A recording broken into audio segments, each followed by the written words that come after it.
Dzisiaj zajmiemy się tematem, który sprawia, że mury Watykanu drżą od dziesięcioleci. Czy to możliwe, by Kościół katolicki przeprowadził najbardziej zuchwałą operację psychologiczną w historii? Od tego smaczka zaczniemy omawiać przepowiednię siostry Łucji dotyczącą III wojny światowej i losów Polski w czasie jej trwania i po przejściu tej zawieruchy. Dlatego zasubskrybuj kanał, jeśli jeszcze tego nie robisz, i naciśnij dzwoneczek, żeby nie przegapić tych kolejnych filmów. A teraz zapraszam wszystkich do obejrzenia całego filmu do końca i witam na Tetragrammaton. W 1917 roku troje dzieci widzi postać, która zmienia bieg historii. Przeżywa tylko jedna z nich. Łucja dos Santos. Przez lata jest jedyną strażniczką tzw. trzeciej tajemnicy fatimskiej, której treść miała zostać ujawniona światu w 1960 roku. Ale kiedy ten moment nadszedł, stało się coś niewytłumaczalnego, coś niesamowicie ciekawego. Wizjonerka zamilkła, a na jej miejsce, jak twierdzą badacze z projektu Sister Lucia Truth, wprowadzono kogoś zupełnie innego. Dziś przeanalizujemy dowody na tę podmiankę i zajrzymy za kulisy tragicznego roku 1960. Więc zostańcie do samego końca, gdyż prawda jest bardziej szokująca niż fikcja. A link do sisterluciatruth.org, do tego portalu, znajdziecie Państwo w opisie filmu, który właśnie teraz oglądacie. Serdecznie zapraszam. Jest tam naprawdę dużo materiału. Zanim jednak przejdziemy do spisku, musimy spojrzeć na fakty fizyczne. Dr Peter Hojnowski, właśnie z tego projektu Sister Lucia Truth, zebrał dowody, których nauka nie potrafi, nie może zignorować. Dowód pierwszy, architektura uśmiechu. Prawdziwa Łucja miała tak zwany uśmiech dziąsłowy oraz rzadkie, wystające zęby. Fotografia po 1967 roku pokazuje kobietę o zupełnie innym układzie szczęki. Wszystkie fotografie to pokazują. Nawet jeśli założymy protezy, nie zmieniają one nasady kości jarzmowych i linii dziąseł, która u późnej Łucji jest naturalnie niska. Drugi dowód to uszy i oczy. Biometria ucha jest jak odcisk palca. Analiza profilu siostry Łucji sprzed i po roku 1960 wykazuje inne proporcje małżowiny. Co więcej, oczy prawdziwej Łucji były osadzone głębiej, a jej spojrzenie było przenikliwe i surowe. Łucja, którą świat poznał później, miała oczy o innym kształcie i znacznie łagodniejszy wyraz twarzy. I to tutaj kryje się klucz do zagadki. Dlaczego w roku 1960 dlaczego ten rok 1960 był taki ważny? A był taki, gdyż siostra Łucja wielokrotnie powtarzała, że Matka Boża zakazała ujawnić trzecią tajemnicę przed rokiem 1960. I właśnie w 1960 roku siostra Łucja postanowiła ją zgodnie z wytycznymi od Matki Bożej ujawnić. A dlatego, gdyż dostała informację, że ludzie w 1960 roku będą po prostu gotowi na to ujawnienie i ta wizja, ta zapowiedź stanie się po prostu dla nich jaśniejsza, zrozumiała. I dlatego 8 lutego 1960 roku Agencja Informacyjna ANI opublikowała anonimowy komunikat z Watykanu mówiący: trzecia tajemnica fatimska nie zostanie opublikowana i prawdopodobnie na zawsze pozostanie pod pieczęcią. I to był szok dla milionów wiernych. No jak to? Miała zostać ujawniona, a jednak nic z tego? W 1957 roku siostra Łucja odbyła ostatni, szczery wywiad z ojcem Augustynem Fuentesem. Powiedziała mu wtedy: ojcze, Najświętsza Panna jest bardzo smutna, bo nikt nie przywiązuje wagi do jej orędzia. Wiele narodów zniknie z powierzchni ziemi.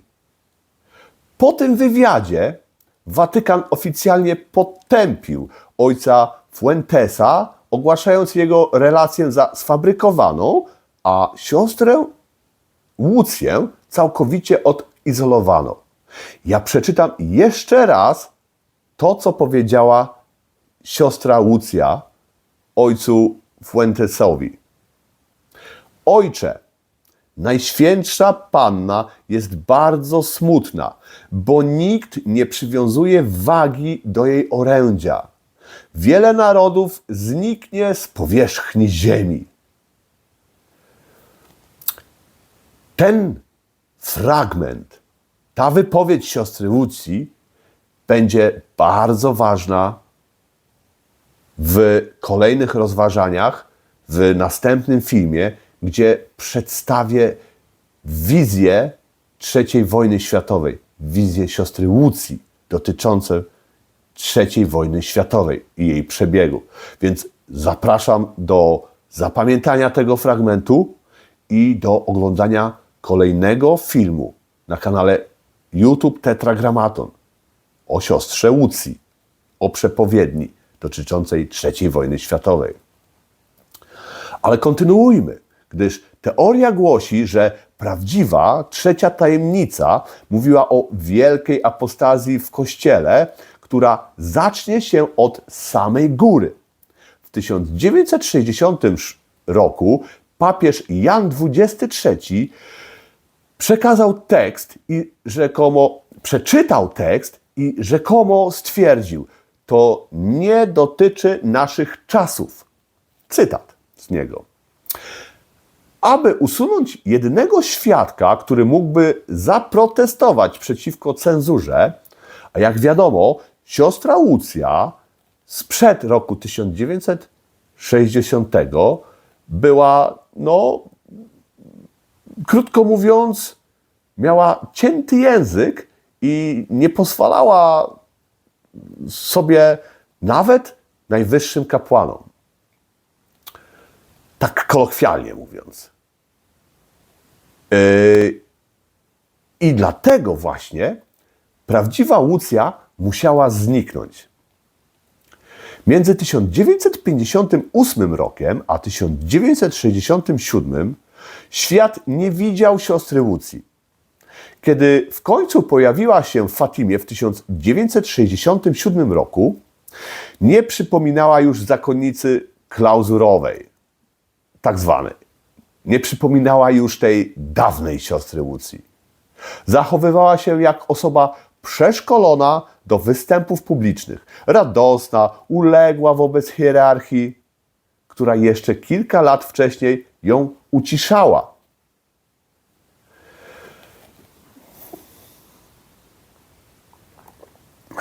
Dzisiaj herbatka, lipa i miodzik i szałwia. Więc kontynuujemy, bo jeśli doszło do tej podmiany, to kim była ta druga siostra Łucja? Badacze sugerują, że była to osoba starannie wybrana i przygotowana. Być może zakonnica z innego zgromadzenia, która wizualnie przypominała wizjonerkę, czyli tą siostrę Łucję sprzed 1960 roku. Nawet analiza grafologiczna listów siostry Łucji sprzed roku 1960 i tych pisanych później wskazuje fundamentalne różnice w motoryce ręki. Prawdziwa Łucja pisała w sposób prosty, wiejski, można powiedzieć, z charakterystycznymi błędami. Nowa Łucja posługiwała się znacznie bardziej wyrobionym charakterem pisma, który ewoluował w sposób nienaturalny dla osoby w jej wieku. Mistyfikacja służyła jednemu celowi – uwiarygodnieniu oficjalnej wersji trzeciej tajemnicy fatimskiej, tej o zamachu na Jana Pawła II, którą Watykan przedstawił dopiero w 2000 roku. Nowa Łucja siedziała wtedy w ławce i potakiwała, podczas gdy prawdziwa Łucja prawdopodobnie już dawno nie żyła lub była więziona w odosobnieniu. Dowody zebrane przez doktora Hojnowskiego na sisterluciatruth.org serdecznie zapraszam do wchodzenia. Powtórzę, link znajduje się w opisie tego filmu, który właśnie Państwo oglądacie.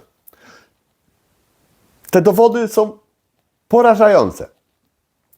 Czy to możliwe, by przez ponad pół wieku świat był karmiony kłamstwem? Karmiony kłamstwem przez Kościół katolicki?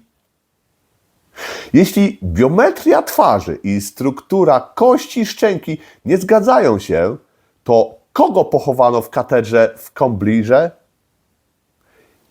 Jako wizjonerkę z Fatimy?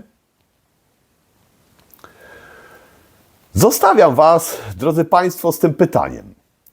Czy wierzycie w teorię dwóch Łucji? Czy uważacie to za nadinterpretację procesów starzenia?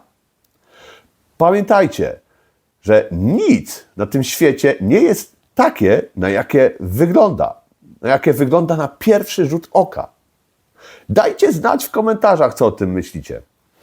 Czy Watykan mógł posunąć się do tak wielkiej inscenizacji, by ukryć prawdziwe przesłanie z nieba?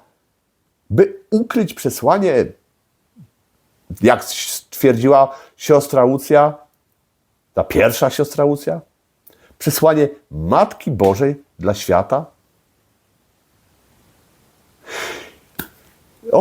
Jeśli się podobał ten film, bardzo proszę o łapkę w górę. A jeśli jeszcze Państwo nie subskrybujecie, zasubskrybujcie, żeby nie przegapić następnych materiałów o przepowiedni danej przez siostrę Łucję na temat III wojny światowej i na temat Polski podczas jej trwania i Polski po zakończeniu wojny. Napiszcie, co o tym sądzicie w komentarzach.